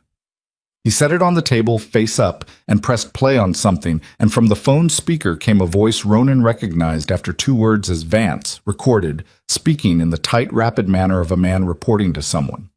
And what Vance was saying, in 43 seconds of audio, was Ronan's name, Cutter's name, Grace's name, the address of the crossroads, the number of men inside, and the location of the boys. Solano let it finish. I've had your position for 4 hours, he said. The drive doesn't change that. He put the phone back in his pocket. But I'm still willing to let this be manageable. Where's Vance? Dutch said. His voice was the dangerous quiet. Outside, Solano said. He won't be a concern after tonight. He exceeded his usefulness. The way he said exceeded. Like a budget line. Like a resource allocation. You're going to hurt him, Briggs said. I'm going to be practical, Solano said, which is all I've ever been. He looked at Ronan. Last time. The boys come with me. All of you walk. I have documentation that makes any testimony you give difficult at best.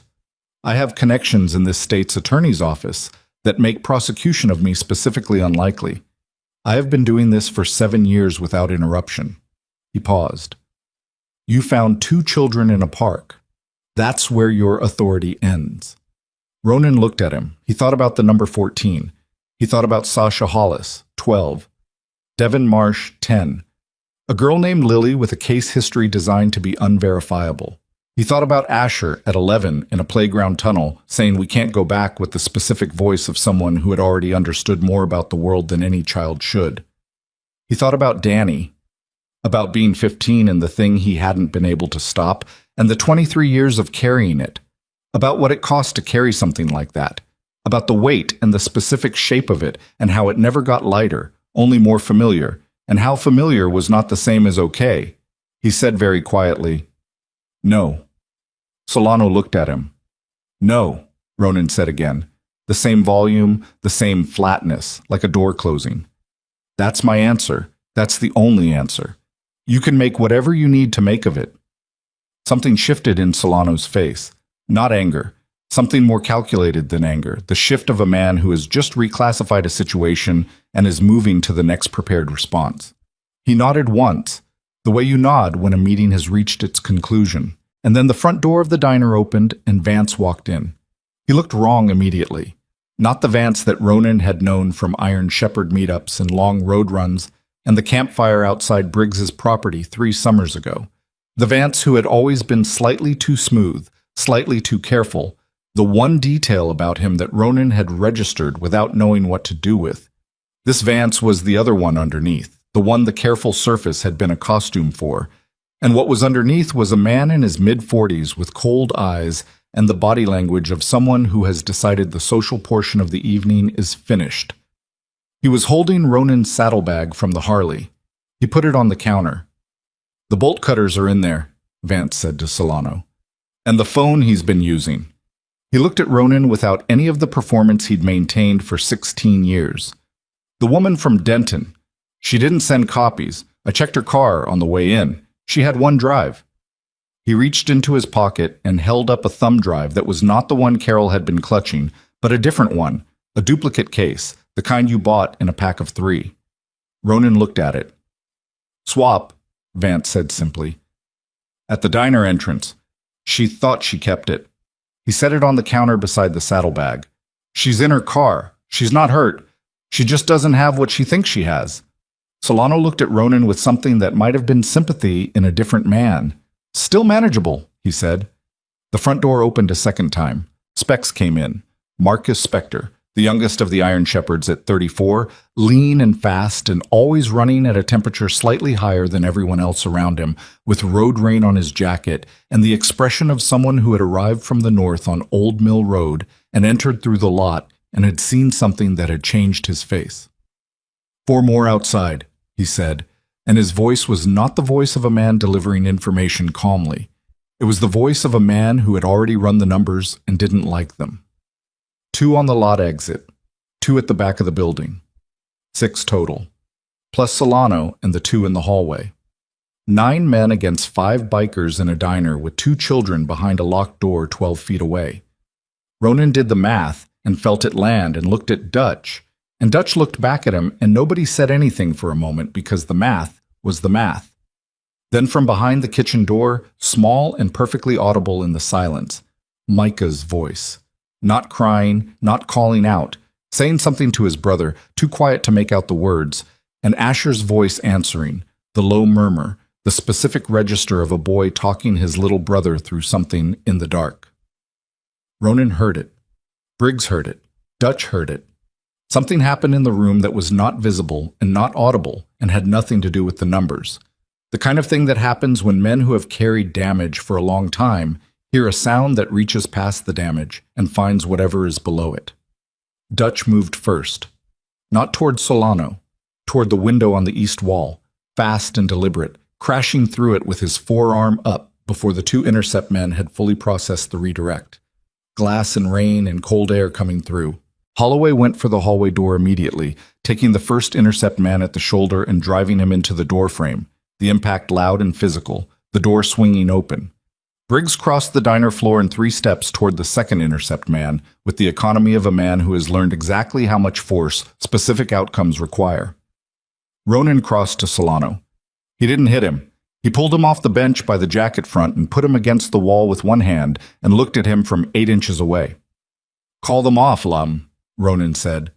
Solano looked at him. His face was doing the recalculation again, faster now, reading the room, reading the fact that the intercept men were no longer in their positions, reading the sound of things happening outside where Dutch had gone through the window, reading the hallway. "You don't," he started. "Call them off," Ronan said again. Identical volume, identical flatness. Behind him he heard the hallway door and Cutter's voice, and then the sound of a locked door opening, a storage room lock disengaging, and then the sound of boots on linoleum, small boots, 2 sets fast, and then Asher's voice saying something breathless that Ronan couldn't make out, and then Micah. Running feet. The particular sound of a 6-year-old running across a diner floor, which was a sound with a specific quality, high-pitched and urgent, and entirely unlike any other kind of running. Ronan felt it more than heard it, the boy's momentum arriving at his back, small hands grabbing the back of his jacket, both of them clutching the leather with everything. He turned. Micah was there, face tipped up, eyes enormous and dry. He wasn't crying, same as Asher never cried where it could be seen, clutching Ronan's jacket with both fists like Ronan was the only fixed point in a room that was moving. Behind him, Asher stood in the hallway door with Cutter's hand on his shoulder, looking at the room, at Solano, at the broken window, and the men who were no longer where they'd been. He looked at Ronan. "I told Micah you'd come back," he said. His voice was the stripped-back version, the one without the older boy performance, The one that was just 11 years old and exhausted and true. Ronan looked at him. He looked at Micah's hands on his jacket. He looked at Solano against the wall. He felt the thing in his chest that he hadn't named and hadn't looked at all night press against everything he kept above it. And he held it exactly where it was, below the surface, where it was strong, where it could be used rather than expressed. "Yeah," he said. He looked back at Solano.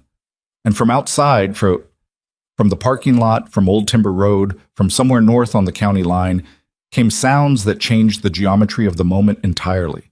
Not Harley engines, not car engines. The specific signature of a vehicle type Ronan recognized after 3 seconds, and Dutch confirmed through the broken window in one word over the comm: helicopters. And then, cutting through the rain and the night on Old Timber Road, the blue and red of emergency vehicles, not local, not county, the specific configuration of federal task force lighting, strobing in the wet dark, 2 vehicles, then 4, then more, coming fast from the north. Carol Denning had been wrong about one thing in Denton. She hadn't sent copies from the archive building. But she had, 40 minutes earlier, sent a single encrypted file to the federal agent she'd been trying to reach for weeks. Sent it from her phone while Ronan and the others were still en route. In the parking lot, in the rain, before Vance had gotten near her car, before the swap, before any of it. She had sent it and said nothing because she didn't know yet if it had mattered. Standing at the back of a diner kitchen in a borrowed coat with rain still in her hair, watching the federal lights come down Old Timber Road through the front windows, she put her hand flat on the counter and closed her eyes for 1 second. Solano's face in that moment was the face of a man who has just heard the sound of an equation. The equation finished itself. That was the only way Ronan could describe it afterward, in the few times he tried to describe it at all. The way the room resolved, the way the variables that had been moving all night suddenly found their values and stopped. The federal vehicles came down Old Timber Road in the rain with their lights going, 4 of them, and then 2 more from the south on Route 9. And then the helicopter that Dutch had called from the broken window swept the lot with a beam that turned the wet gravel white. And Garrett Solano stood against the diner wall with Ronan's hand in his jacket and looked at all of it with the expression of a man watching an exit close. He didn't fight. That was the thing Ronan hadn't expected. The men outside surrendered in the sequence that men with training and contingency plans always surrendered. Assessing, recalculating, determining that the math had changed irreversibly, and then going still. The 2 at the lot exit first, then the 2 at the back, then the pair on the road, each one dropping to manageable in the sweep of federal lights with the particular resignation of people who had believed they were protected and had just discovered the precise boundary of that protection. Vance was last. He was in the parking lot between 2 federal vehicles when Ronan came out of the diner, and he was looking at Ronan with the expression Ronan had never seen on him in 16 years because it had never been available before. Not the smooth, careful face, not the Brotherhood face, but the actual one underneath all of it, and what it looked like was tired. Old tired. The kind of tired that wasn't about sleep. They looked at each other across 20 feet of wet gravel in the federal light and the rain. Ronan had thought about what he would say to Vance if he ever had the chance. Had composed and discarded versions of it on the ride back from Denton, on the road with the rain in his face and the engine running under him. He'd had sentences ready, not many, because Ronan didn't work in many sentences, but specific ones, the kind that would say exactly what needed saying. He didn't say any of them. He just looked at Vance, and Vance looked back, and whatever passed between them in that 20 feet of wet air said more than the sentences would have anyway. And then the federal agent at Vance's elbow moved him forward, and the moment was over. 16 years. He let it be over. He went back inside. Well, the federal agent in charge was a woman named Asha Reeves, and she was the one Carol Denning had been trying to reach for 6 weeks. She was 40, compact, with the specific economy of movement of someone who had learned not to waste energy in any form, and she came into the crossroads carrying a tablet and a professionalism so thorough it had become a kind of warmth. The warmth of a person who has decided that doing the job correctly is the highest form of care they can offer. She looked at the diner, at the broken window Dutch had gone through, the glass still on the floor, the rain coming in at an angle, at the overturned stool, at the coffee spreading on the linoleum that nobody had cleaned up yet, at the men in leather standing in various positions around the space, each carrying the particular physical quality of people who have just come through something and haven't yet processed it. She looked at Cutter's knuckles, at Briggs, who was assessing his own forearm with the focused attention of a medic who has found something worth assessing, at Dutch by the kitchen door, who looked like what he was, a large man in his 50s who had been awake for the majority of a very long night and was holding it together through the specific discipline of someone who has been in worse situations and learned that you hold it together until you don't have to anymore. She looked at Ronan last. Carol said you went to Denton, Reeves said. Yes. She also said you got there before they did. Yes. The drive, she said. Vance swapped it. We know. We have the original. She didn't explain how. It's enough. It's more than enough. She looked at her tablet. 14 children over 3 years. We have documentation for 11 of them. The other 3... She stopped. A brief pause that carried its own weight. We're still working. Ronan held that. Are any of them? He started. We don't know yet, she said, and the way she said it was honest and careful and told him she understood exactly what the question was really asking, what the worst version of the answer was, and that she wasn't going to soften it with probability or statistics because he deserved the honest version. We have addresses, we have the network structure from Carol's documentation and from the financial records on the drive. We have people moving tonight. She paused. Tonight matters. What happened here tonight matters. 14 kids, Dutch said from the kitchen door. His voice was quiet and had nothing performative in it. At minimum, Reeves said. She looked at him directly. At minimum. The diner held that for a moment. The rain on the broken window. The electric hum of the neon sign outside, still going, orange in the wet dark. Specs, who had been standing near the back hall since he'd come in from the lot, said without looking at anyone in particular. Solano. In custody, Reeves said. He'll talk. They always talk when the network infrastructure is gone. There's no loyalty in that business. She said it without emotion, just fact, the same way she said everything. His people, Ronan said. All of them accounted for. No injuries among your group? She was already scanning the room as she asked. Briggs has something on his arm, Holloway said. It's a bruise, Briggs said. It's a bruise and a possible hairline fracture, Briggs clarified, about himself with the resigned specificity of a medic self-diagnosing. And I'll deal with it. We have medical, Reeves started. I'll deal with it, Briggs said again, and she read his tone and moved on. Carol Denning was sitting at the counter with both hands wrapped around a mug of coffee that Grace had put in front of her without being asked. She was looking at nothing in particular, the specific inward gaze of someone at the end of something enormous, not shocked. She had lived inside this for 2 years, had carried it alone for most of that, had been redirected and dismissed, and had kept going anyway, but rearranged, like the furniture of her interior had been moved and she was discovering where things were now. Ronan sat down beside her. She looked at him. The drive, she said. He swapped it. Reeves has the original. She closed her eyes. Her hands tightened on the mug. How? You sent the file to Reeves before we got to Denton, Ronan said. From your phone. She opened her eyes. She got it. She got it. Carol Denning put the mug down very carefully on the counter and then put her face in her hands and stayed like that for a moment. Not crying exactly, or not only crying. It was harder than crying. The sound of it, more involuntary. The specific release of someone who has been holding something for so long that when they finally put it down, their hands don't know what to do. Ronan sat beside her and didn't say anything because there was nothing to say that wasn't obvious, and Carol Denning did not need someone to tell her what she'd done or what it meant. She'd known what it meant when she pulled the first file on Sasha Hollis 18 months ago and made the decision to keep going rather than put the file back. Some decisions look like decisions, and some decisions look like the only possible thing, and the difference is that the second kind costs more. He put his hand on the counter near hers, not touching, just near. She took a breath, lifted her head, picked the mug back up, drank. The boys, she said. Back room, Ronan said. Cutter's with them. She nodded. Then, Are they going to be okay? He considered the question with the seriousness it deserved.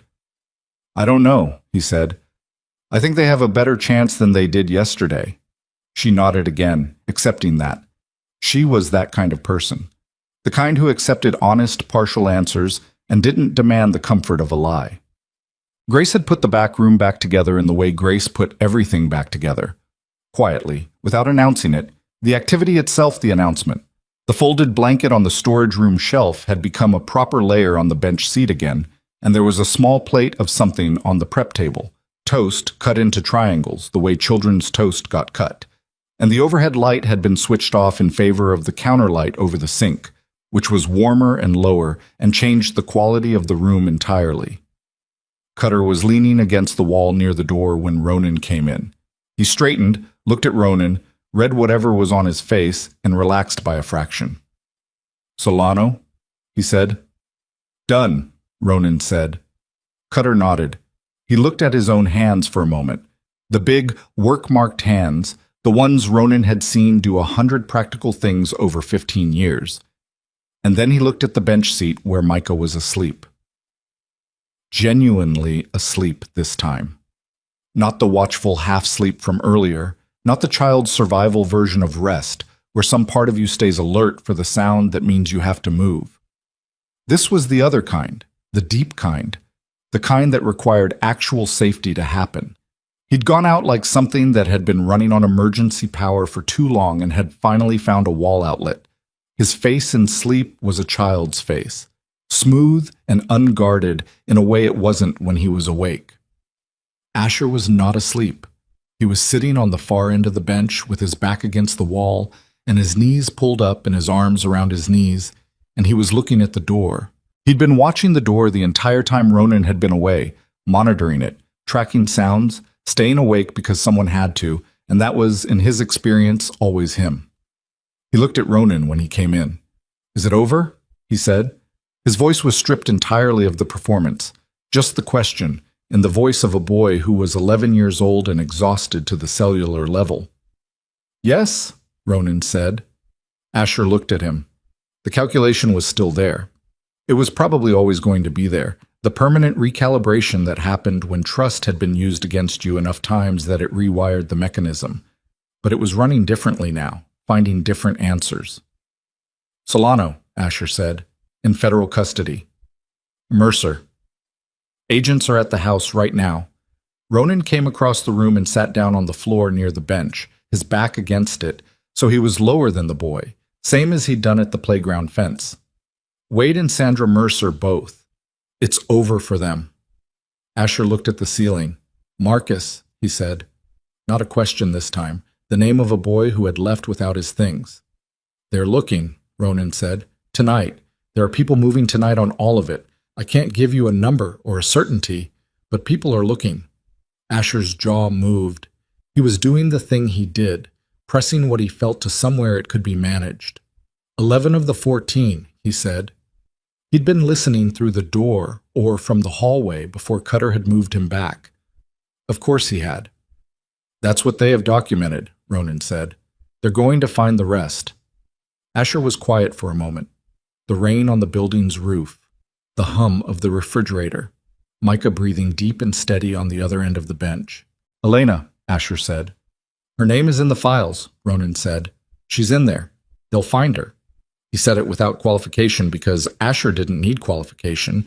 He needed the truth delivered straight, and the truth was that Elena Voss was 12 years old, and her name was in Carol Denning's documentation, and federal investigators were moving on the network tonight, and that had to be enough because it was the most honest thing Ronan had to offer. Asher pressed his face against his knees for a moment. When he looked back up, his eyes were red. He didn't do anything about it. He just let them be red. What happens to us now? He said. Ronan looked at him. This was the question, the one under all the other questions, the one the boy had been carrying since the playground tunnel, since the diner, since the parking lot and the locked storage room and the federal lights on Old Timber Road. The machinery of the system that had chewed through 7 placements in Asher's 11 years and 3 in Micah's 6 was still out there, still running, and Garrett Solano being in handcuffs didn't change the architecture of what happened to children who were alone. There's a woman named Grace, Ronan said. She owns this diner. She has a house attached to the back of her property with 2 bedrooms and a heating system that actually works. He paused. She told me, while you were in the back room, that she has fostered before, that she is licensed, that she would like to talk to you in the morning about whether that's something you'd want. Asher looked at him. She means it, Ronan said. She's not a person who says things she doesn't mean. You'll know that in about 5 minutes of talking to her. And you? Asher said. Not with neediness. The boy was constitutionally incapable of neediness, had burned it out of himself somewhere around placement 4 or 5, but with the directness of someone who had decided to ask the question plainly rather than carry it silently. Ronan looked at him for a long moment. I'm not going anywhere, he said. That's what people say, Asher said. Flat, not accusatory, just the evidence, presented without dramatics. I know, Ronan said. I've said it myself and not meant it. He held the boy's gaze. I mean it now. I don't know what the arrangement looks like in 6 months. I don't know what you'll want by then. But I'm 8 minutes from this diner, and I know how to show up, and I'm going to. He paused. That's the whole promise. It's not complicated. Asher looked at him for a long time with those eyes that ran the calculation, that measured and assessed and compared. He didn't say he believed it. He didn't say he didn't. He looked at his little brother asleep at the other end of the bench, and something in his face did something private and entirely his own. Micah trusts you, he said finally. He decided at the playground. I know, Ronan said, the drawing. He draws people he decides to trust, Asher said. He's only ever drawn 3. Ronan didn't ask who the other 2 were.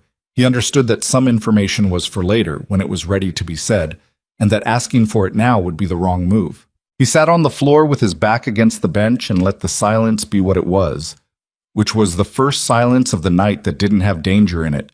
And after a while he heard the boy's breathing change, the specific shift from wakefulness to the threshold of sleep, and then heard it change again all the way, and he sat there in the counterlight in Grace's back room with 2 sleeping boys, and the sound of rain going slowly quiet on the roof, and he stayed until he was sure.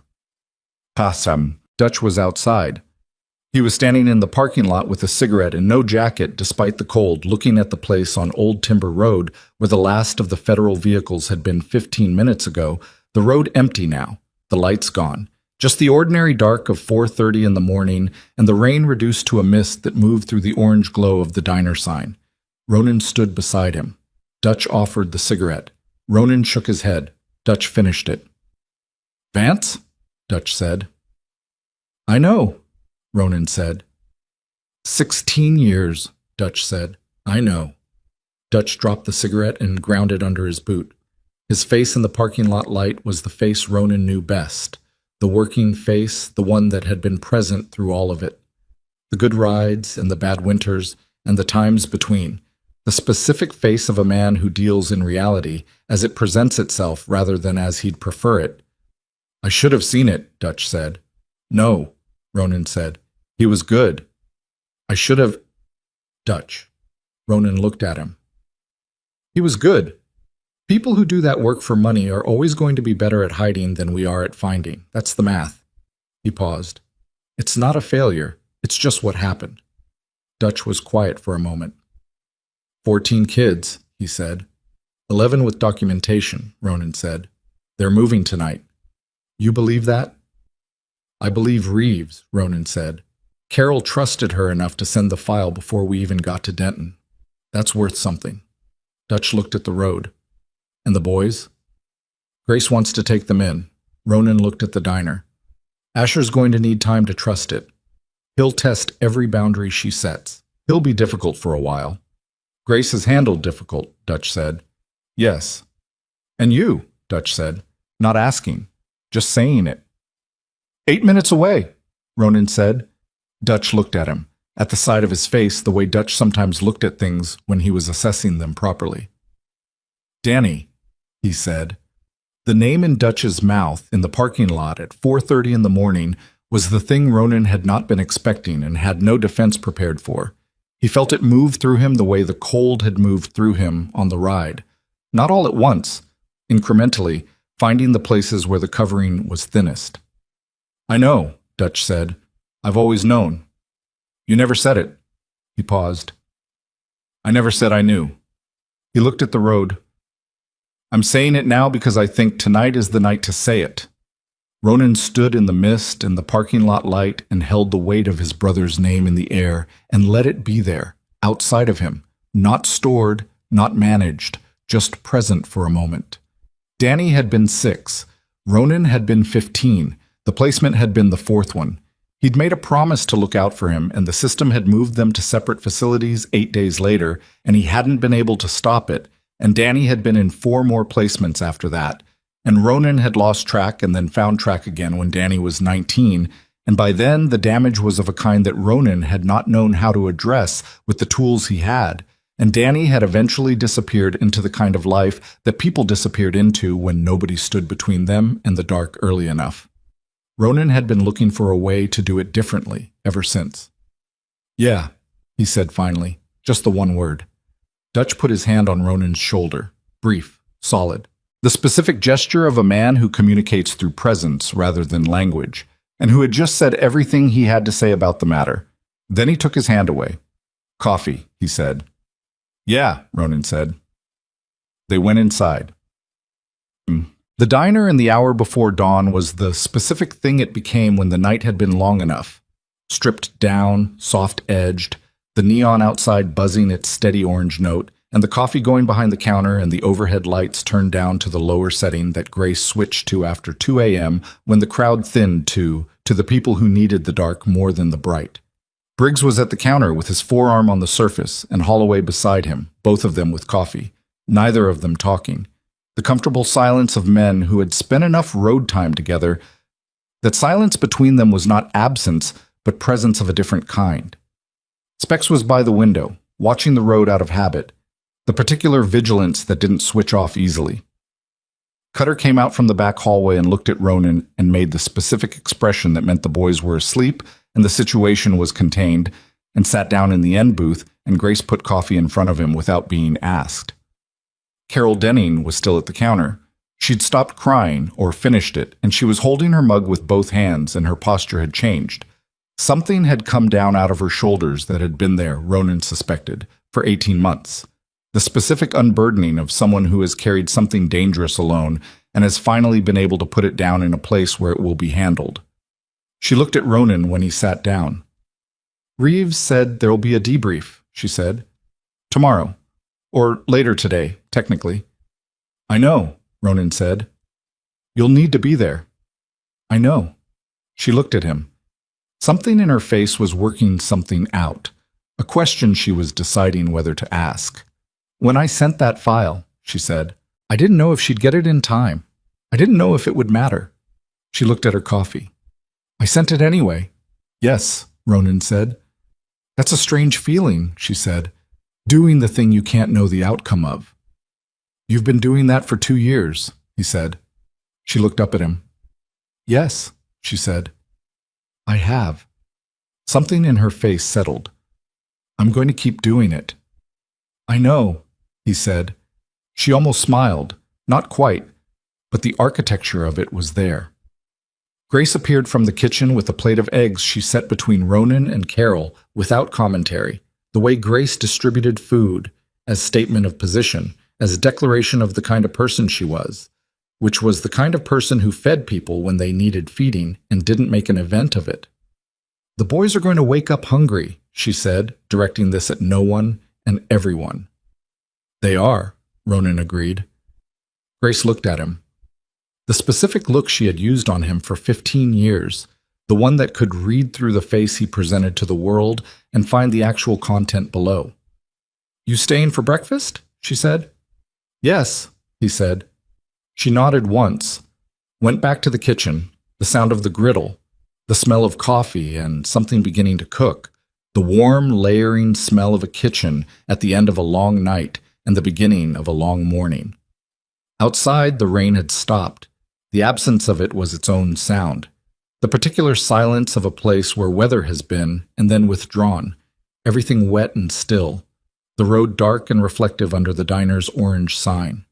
The Harley engines had been cold for hours. The parking lot held a mist at ankle height that moved in slow patterns with the change in temperature. Ronan sat at Grace's counter and drank his coffee and looked at the street through the front window and thought about the length of the night and the way it was ending and the way things that end always leave some residue, some mark on the internal landscape that you had to navigate around from then on, and how that was not entirely bad. How the marks were also maps sometimes of where you'd been and what you'd chosen and what it had cost. He thought about Asher's eyes doing the calculation. He thought about Micah's drawing. He thought about Dutch's hand on his shoulder in the parking lot and the name that had finally been said out loud and how it had felt to let it be outside of him for a moment, in the air, not managed. He thought about 14, about the children in Carol's files, the ones they had documentation for and the ones they were still looking for, and the people moving tonight, Reeves and her team, the case in motion, the evidence assembled over 2 years of someone refusing to put a file back in the drawer. He thought about how close it had been. How 11 degrees and a shadow moving in a playground tunnel and a habit of stopping when the quiet voice said stop had been the margin. How small the margin was. How often the margin was that small and no one stopped. He finished his coffee. Grace refilled it without being asked. From the back of the diner came a small sound, footsteps, the light, quick kind. A child's steps on the linoleum. And then Micah appeared in the kitchen doorway in the too big jacket Grace had given him, his hair disordered from sleep, his eyes still soft at the edges with it, blinking in the counterlight. He looked around the diner. His eyes found Ronan. He crossed the diner floor without hesitation, the direct trajectory of a child who has decided something and is not reconsidering it. And he climbed up onto the stool beside Ronan and put his elbows on the counter and looked at Grace with the focused attention of someone with a specific request. "Is there more toast?" he said. Grace looked at him. "There's always more toast," she said. He nodded, satisfied, as though this confirmed something he had already suspected about Grace and had now verified. He looked up at Ronan. In the counterlight, the bruise above his eye was still there, still the wrong color, but his face was the face from the drawing, the one that Ronan had looked at in the kitchen and not been able to look away from, the face of a child who had not yet, despite everything, stopped being willing to draw pictures and hand them to people. "I slept good," Micah said. "Yeah," Ronan said. "Asher's still sleeping." He said this with the authority of a younger sibling reporting on the status of an older one, and something in his voice was satisfied about it, specifically satisfied in the way of someone who does not often get to be the one who is awake first. He looked peaceful. Ronan looked at the boy beside him, at the too big jacket and the rumpled hair and the enormous eyes that were still doing the thing they'd been doing all night, watching, cataloging, but differently now. Not for danger, just watching, the way children watch things when they feel safe enough to simply observe. "Micah," Ronan said. "Yeah." "The drawing you made, the one with the 3 people." Micah considered. "The one in the kitchen." "Yeah, who were the other 2, the small ones?" Micah looked at the counter. He picked up a sugar packet Grace had left there and turned it in his fingers the way small children handle small objects, feeling the edges. "Me and Asher," he said. "Why 3?" Ronan said. "Why did you put 3 people in it?" Micah looked up at him with the expression of a 6-year-old who has just been asked a question with an obvious answer by an adult who should probably know better. "Because," he said, "you were there." Ronan held that. The counterlight, the coffee, the sound of Grace at the griddle, the Harley engines cold and still outside, the mist on the parking lot, the road empty and wet, and the orange sign buzzing its steady note. Asher appeared in the kitchen doorway behind his brother, barefoot on the linoleum, hair worse than Micah's, still wearing the gray hoodie under the too small jacket, and he stood there for a moment, taking in the room, the men at the counter and the booth, the coffee and the light, Grace's kitchen sounds, Ronan and Micah on the stools, with those eyes that ran the calculation, that were always running the calculation. He found what he was looking for. He came and sat on the other side of Ronan. Nobody made anything of it. That was the thing about it. Briggs looked up from his coffee and looked back down. Holloway turned back to the window. Dutch, who had come in behind Ronan and was in the end booth with Cutter, raised his mug slightly and then set it down and went back to the conversation he was barely having. Grace put a plate of toast in front of Micah, cut into triangles. She put one in front of Asher, too. He looked at it. "Thank you," he said. His voice was quiet and real, without the careful performance around it. "You're welcome," Grace said, and went back to the griddle like it was the most ordinary thing. Ronan sat between the two boys and the counter light at 5 in the morning with the night behind them and the day arriving slowly, the way days arrived after long nights. Without announcement, without drama, the dark at the window diluting by degrees into something that was not yet light but was no longer entirely dark. He drank his coffee. Micah ate his toast. Asher, after a moment, ate his too. Outside on Old Timber Road, a single car passed in the wet early morning, its headlights sweeping the parking lot, gone. Somewhere down the road, a bird made a sound that was the first bird sound of the day, testing the quiet, finding it safe. The diner breathed. That was the only word for it. The particular quality of a space that has held something enormous and then been allowed to settle. The walls and the counter and the neon and the griddle all present, all continuing, all saying without language that this place was still here, that the night had passed through it and not taken it with it. Ronan set his mug down. He didn't look at Asher. He didn't look at Micah. He looked at the window and the road beyond it and the slow arrival of a morning that was cold and ordinary and entirely unlike the night that had preceded it, and he let himself feel, for the first time in a long time, the specific and unfamiliar weight of something he did not have a practiced word for. It sat in his chest where the other things sat, the loss and the failure and the 23 years of carrying Danny's name somewhere below everything else. But it was different from those things. Lighter. Or not lighter exactly, just differently shaped, the shape of something that was not a wound. Micah leaned against his arm. Just slightly. The way children lean when they're almost asleep and have decided that the person beside them is a person worth leaning against, not asking anything, not claiming anything, just there. Ronan didn't move. He sat very still and let the morning come.